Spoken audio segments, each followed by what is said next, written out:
ಮುಂಬೈ ನಗರ ಆಗಷ್ಟೇ ಎಚ್ಚರವಾಗುತ್ತಿತ್ತು. ರಸ್ತೆ ಬದಿಯ ಟೀ ಅಂಗಡಿಗಳು ತೆರೆಯುತ್ತಿದ್ದವು. ಕೆಲವರು ವಾಕಿಂಗ್ ಮಾಡ್ತಿದ್ರು. ಅದೇ ಸಮಯದಲ್ಲಿ ಒಂದು ಫುಟ್ಪಾತ್ನಲ್ಲಿ ಜನರು ಏಕಾಏಕಿ ಗುಂಪಾಗಿ ನಿಲ್ಲತೊಡಗಿದರು. ಒಬ್ಬ ಮುಂದೆ ಹೋಗಿ ಹತ್ತಿರದಿಂದ ಗಮನಿಸ್ತಾನೆ.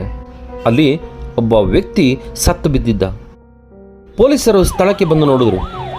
ತಲೆಗೆ ಭಾರಿ ಗಾಯ, ಶವದ ಪಕ್ಕದಲ್ಲೇ ಒಂದು ದೊಡ್ಡ ಕಲ್ಲು. ಜಗಳ ಆಗಿರಬಹುದು ಅಥವಾ ಕುಡಿದ ಅಮಲಿನಲ್ಲಿ ನಡೆದಿರಬಹುದು ಅಂತ ಪೊಲೀಸ್ನರು ಆ ಕೇಸನ್ನು ರಿಜಿಸ್ಟರ್ ಮಾಡ್ಕೋತಾರೆ. ಆದರೆ 4 ದಿನಗಳ ನಂತರ ಮತ್ತೊಬ್ಬ ಪೊಲೀಸ್ ಸ್ಟೇಷನ್ಗೆ ಕಾಲ್ ಮಾಡಿ, ಸರ್, ಇಲ್ಲೊಂದು ಕೊಲೆಯಾಗಿದೆ. ಪೊಲೀಸ್ನವರು ಸ್ಥಳಕ್ಕೆ ಬರ್ತಾರೆ. ಈ ಬಾರಿಯೂ ಅದೇ ದೃಶ್ಯ. ಫುಟ್ಪಾತ್, ತಲೆಗೆ ಭಾರಿ ಗಾಯ, ಅವನ ಪಕ್ಕದಲ್ಲಿ ಮತ್ತೆ ಒಂದು ದೊಡ್ಡ ಕಲ್ಲು. ಈ ಬಾರಿ ಪೊಲೀಸರು ಒಬ್ಬರ ಮುಖವನ್ನೊಬ್ಬರು ನೋಡಿಕೊಂಡ್ರು. ಇದು ಸಾಮಾನ್ಯ ಕೊಲೆ ಅಲ್ಲ. ಆದರೆ ಅವರಿಗೂ ಗೊತ್ತಿರಲಿಕ್ಕಿಲ್ಲ, ಇದು ಕೇವಲ ಆರಂಭ ಮಾತ್ರ. ಈಗ ಪೊಲೀಸಿನವರು 2 ಶವಗಳನ್ನು ಮತ್ತೆ ಪರಿಶೀಲನೆ ಮಾಡ್ತಾರೆ. ಒಂದೇ ರೀತಿಯ ಗಾಯ, ಒಂದೇ ರೀತಿಯ ದಾಳಿ ಮತ್ತು 2 ಕಡೆ ಒಂದು ದೊಡ್ಡ ಕಲ್ಲು. ಇದು ಕಾಕತಾಳೀಯ ಆಗಿರಲು ಸಾಧ್ಯವೇ ಇರಲಿಲ್ಲ. ಆ ರಾತ್ರಿ ಮುಂಬೈ ಪೊಲೀಸರಿಗೆ ನಿದ್ರೆಯೇ ಬರಲಿಲ್ಲ. ರಾತ್ರಿಯ ವೇಳೆ ಗಸ್ತನ್ನು ಹೆಚ್ಚಿಸಿದ್ರು. ಹಲವು ರಸ್ತೆಗಳಲ್ಲಿ ಹೆಚ್ಚುವರಿ ಪೊಲೀಸ್ ಸಿಬ್ಬಂದಿಯನ್ನು ನೇಮಿಸಿದರು. ಆದರೆ ಕೊಲೆಗಾರ ಮತ್ತೆ ದಾಳಿ ಮಾಡಿದ್ದ. ಈ ಬಾರಿ ಇನ್ನೊಂದು ಫುಟ್ಪಾತ್, ಇನ್ನೊಬ್ಬ ವ್ಯಕ್ತಿ, ಆದರೆ ಅದೇ ವಿಧಾನ. ಪೊಲೀಸರು ಈ ಬಾರಿ ಒಂದು ತಪ್ಪು ಆಗಬಾರ್ದು ಎಂದು ಪ್ರತಿಯೊಂದು ಸಣ್ಣ ಸುಳಿವನ್ನು ಹುಡುಕೋಕೆ ಶುರು ಮಾಡಿದ್ರು. ಆದರೆ ಅಲ್ಲಿ ಯಾವುದೇ ಆಯುಧದ ಗುರುತಿರಲಿಲ್ಲ, ಬೆರಳಚ್ಚು ಇರಲಿಲ್ಲ, ಸಾಕ್ಷಿದಾರ ಕೂಡ ಇರಲಿಲ್ಲ. ಅಲ್ಲಿದ್ದುದು ಒಂದೇ, ಒಂದು ದೊಡ್ಡ ಕಲ್ಲು. ಇಷ್ಟೊಂದು ಜನರ ನಡುವೆ ಪ್ರತಿ ರಾತ್ರಿ ಒಬ್ಬ ವ್ಯಕ್ತಿ ಬಂದು ಕೊಲೆ ಮಾಡಿ ಯಾರ ಕಣ್ಣಿಗೂ ಬೀಳದೆ ಹೊರಟೋಗ್ತಿದ್ದ. ಇದು ಹೇಗೆ ಸಾಧ್ಯ? ಈ ಪ್ರಶ್ನೆ ಪೊಲೀಸರನ್ನಷ್ಟೇ ಅಲ್ಲ, ಇಡೀ ಮುಂಬೈ ನಗರವನ್ನೇ ಕಾಡತೊಡಗಿತ್ತು. ಕೆಲವೇ ದಿನಗಳಲ್ಲಿ ಪತ್ರಿಕೆಗಳು ಈ ಪ್ರಕರಣದ ಬಗ್ಗೆ ದೊಡ್ಡ ದೊಡ್ಡ ಸುದ್ದಿಗಳನ್ನು ಪ್ರಕಟಿಸಲು ಆರಂಭಿಸಿದವು. 3ನೇ ಶವ ಸಿಕ್ಕಾಗ ಇಡೀ ಮುಂಬೈ ನಗರ ಬೆಚ್ಚಿ ಬಿದ್ದಿತ್ತು. ಈಗ ಇದು ಕೇವಲ ಪೊಲೀಸ್ ಕೇಸ್ ಆಗಿರಲಿಲ್ಲ, ಜನರ ಭಯ ಆಗಿತ್ತು.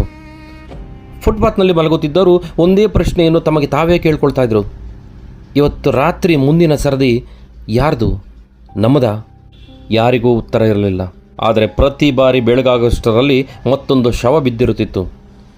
ಕೊಲೆಗಾರ ಪೊಲೀಸರಿಗಿಂತ ಒಂದು ಹೆಜ್ಜೆ ಮುಂದೆ ಇದ್ದ. ಪ್ರತಿ ಕೊಲೆಯ ನಂತರ ಪೊಲೀಸರು ಅದೇ ಪ್ರಶ್ನೆಯನ್ನು ಕೇಳ್ತಿದ್ರು, ಯಾರಾದರೂ ಏನಾದರೂ ನೋಡಿದ್ರಾ? ಆದರೆ ಉತ್ತರ ಮಾತ್ರ ಪ್ರತಿ ಸಲ ಒಂದೇ, ಇಲ್ಲ ಸರ್. ಯಾರು ಯಾವುದನ್ನೂ ನೋಡಿರಲಿಲ್ಲ, ಯಾರು ಯಾವ ಶಬ್ದವನ್ನೂ ಕೇಳಿರಲಿಲ್ಲ. ಅವನು ಬಂದು ಕೊಲೆ ಮಾಡಿ ಮತ್ತೆ ಗಾಳಿಯಲ್ಲಿ ಕರಗಿ ಹೋಗ್ತಿದ್ದ. ಇದೀಗ ಮಾಧ್ಯಮಗಳು ಈ ಪ್ರಕರಣದ ಕಡೆ ತುಂಬ ಗಮನವನ್ನು ಹರಿಸಿದ್ದು. ಮರುದಿನ ಬೆಳಿಗ್ಗೆ ಪತ್ರಿಕೆಗಳ ಮೊದಲ ಪುಟದಲ್ಲೇ ಈ ಕೊಲೆಗಳ ಸುದ್ದಿ.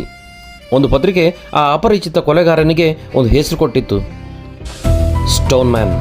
ಪೊಲೀಸರ ಬಳಿ ಒಂದು ಫೋಟೋ ಇರಲಿಲ್ಲ, ಒಂದು ಸ್ಕೆಚ್ ಇರಲಿಲ್ಲ, ಒಂದು ಬೆರಳಚ್ಚು ಕೂಡ ಇರಲಿಲ್ಲ. ಇದ್ದದ್ದು ಕೇವಲ ಭಯ. ಪೊಲೀಸರು ಈಗ ಮುಂಬೈ ನಗರದ ರಾತ್ರಿ ಜೀವನವನ್ನೇ ಬದಲಾಯಿಸಿದರು. ಹೆಚ್ಚುವರಿ ಗಸ್ತು, ಮಫ್ತಿನಲ್ಲಿ ಪೊಲೀಸರು, ರಹಸ್ಯ ನಿಗಾ, ಪ್ರತಿ ರಸ್ತೆಯ ಮೇಲೂ ಒಂದು ಕಣ್ಣು. ಆದರೆ ಸ್ಟೋನ್ ಮ್ಯಾನ್ ಮತ್ತೆ ಕಾಣಿಸಿಕೊಂಡಿದ್ದ. ಈ ಬಾರಿ ಇನ್ನೊಂದು ಪ್ರದೇಶ, ಮತ್ತೊಬ್ಬ ವ್ಯಕ್ತಿ, ಆದರೆ ಅದೇ ವಿಧಾನ. ಇದೀಗ ಒಂದು ವಿಷಯ ಸ್ಪಷ್ಟವಾಗಿತ್ತು, ಕೊಲೆಗಾರ ಒಬ್ಬನೇ ವ್ಯಕ್ತಿಯಾಗಿರಬಹುದು. ಯಾಕೆಂದರೆ ಪ್ರತಿ ಕೊಲೆಯ ವಿಧಾನವು ಬಹುತೇಕ ಒಂದೇ ಆಗಿತ್ತು. ಆದರೆ ಅವನು ಯಾರನ್ನಾದರೂ ಆಯ್ಕೆ ಮಾಡುತ್ತಿದ್ದನ ಅಥವಾ ಯಾರು ಸಿಕ್ಕಿದ್ರೆ ಅವರನ್ನು ಕೊಲೆ ಮಾಡ್ತಿದ್ದ? ಪೊಲೀಸರು ಬಲಿಯಾದ ಪ್ರತಿಯೊಬ್ಬರ ಜೀವನವನ್ನು ಪರಿಶೀಲಿಸೋದಕ್ಕೆ ಶುರು ಮಾಡಿದ್ರು. ಅವರು ಒಬ್ಬರಿಗೊಬ್ಬರು ಪರಿಚಯವೇ ಇರಲಿಲ್ಲ, ಒಂದೇ ಕೆಲಸವೂ ಅಲ್ಲ, ಒಂದೇ ಕುಟುಂಬವೂ ಅಲ್ಲ.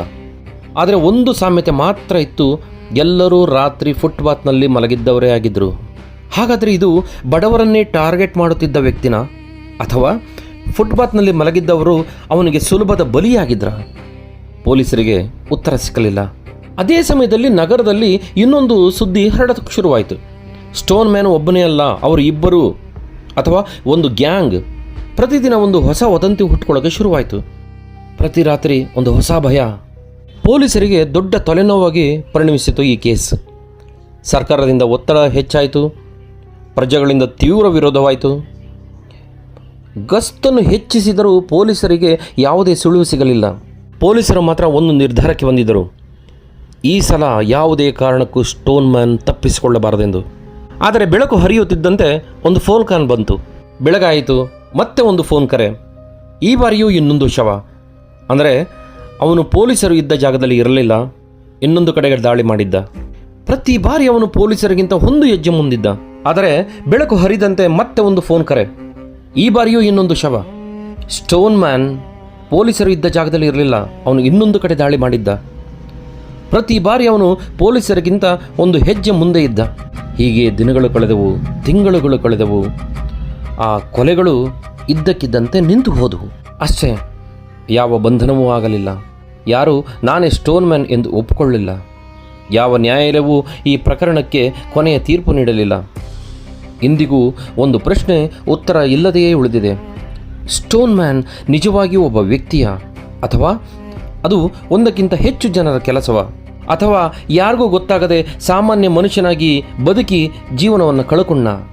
ಇದಕ್ಕೆ ಇಂದಿಗೂ ಯಾರ ಬಳಿಯೂ ಸ್ಪಷ್ಟ ಉತ್ತರ ಇಲ್ಲ. ಬಹುಶಃ ಭಾರತದ ಇತಿಹಾಸದಲ್ಲಿ ಇಂದಿಗೂ ಪೂರ್ಣವಾಗಿ ಬಗೆಹರಿಯದ ಅತ್ಯಂತ ಭಯಾನಕ ರಹಸ್ಯಗಳಲ್ಲಿ ಇದು ಒಂದು.